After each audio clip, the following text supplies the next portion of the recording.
In a world where games like this sell more than twice as many copies as games like this, one man will be a hipster and tell you about all the games that are really underground and were cool before you knew about them. Actually, I'd be willing to bet that you've played or at least heard of one of the games on this list. But regardless, these titles didn't get the mainstream attention that they deserved despite sporting solid gameplay, unforgettable storylines, or addicting multiplayer. These are the best shooters you've never played.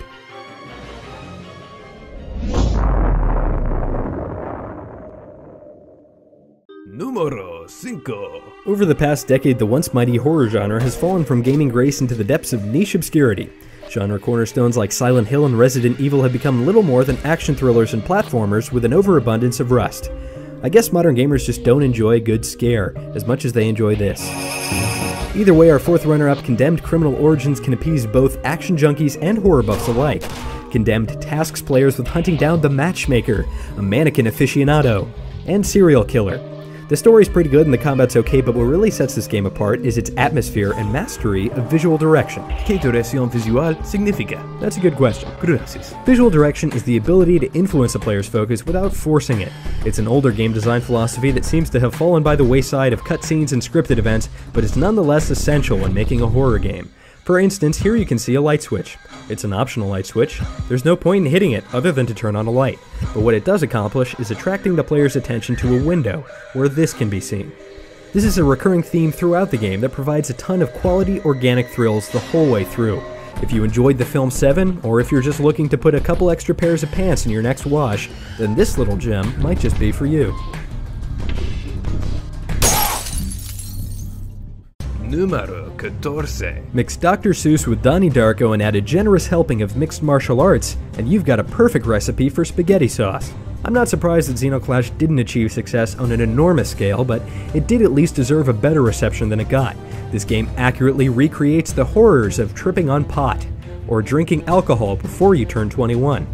Sure, there's no unlockable red dot sights for your dirt guns or upgrades for your wooden stick. Instead, a simple question serves as the driving motivator throughout the game. ¿Qué es esto? I could go into depth about how this thing is supposedly your father-mother, technically making her your sister-brother, but I think the game does a great job of slowly quenching the player's thirst for answers as the plot unfolds. The combat is superb. All-out assaults are discouraged, and blocking encounters are rewarded, but still, nothing feels quite as good as beating the shit out of your deformed sibling when they miss a block.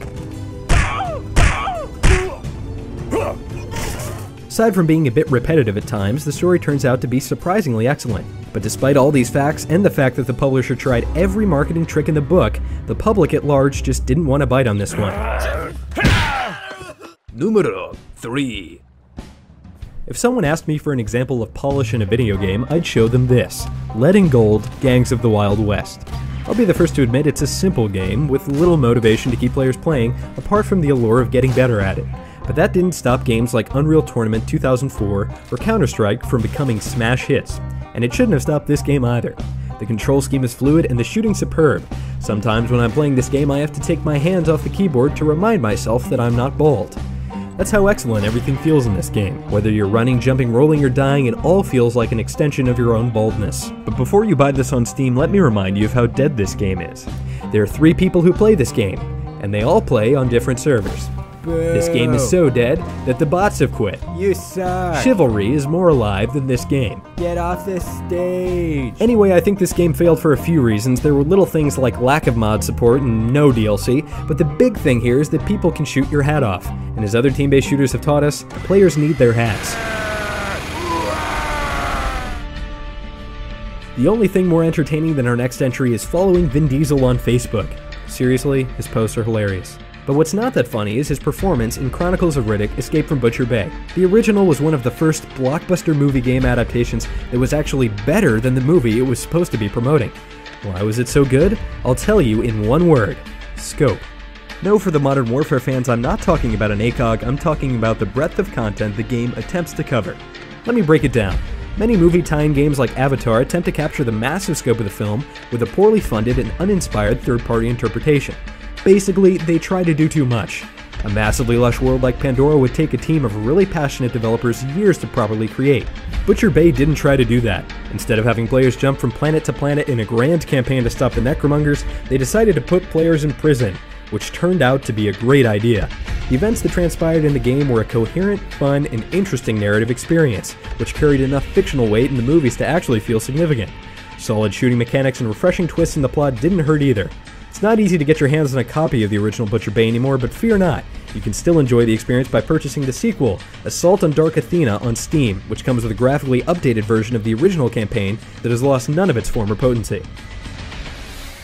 Number 1. Some people, such as myself, absolutely love this game, while others hated it passionately, but far too few were involved in the discussion altogether. Before release, many industry heavyweights thought that this game would have been an instant classic, like Portal or Half-Life.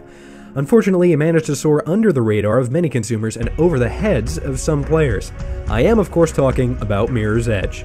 Set in a capitalistic metropolis of the not-so-distant future, players walk a mile in the shoes of Faith, an agile rooftop messenger with a knack for attracting the attention of local law enforcement. A simple control scheme allows players to carve their own path across the alabaster cityscapes, but when no clear path is present, the player must resort to violence, which is handled tastefully, and at no point does Faith mirror the serial-killing protagonists of other action titles.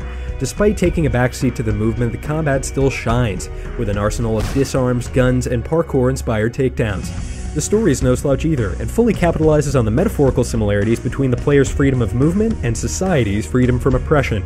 Despite critical acclaim, this title only managed to pull in 1/3 of the sales that EA had initially projected. I'd like to hope this doesn't influence their decision to make a sequel, but with no word on one since the initial launch in January of 2009, Mirror's Edge may simply have fallen off the radar. This has been James with FPSGeneral. I hope you enjoyed yourselves, and be sure to subscribe for more Top 5 fun, and leave a comment with your idea for the subject of the next video. Thanks for watching.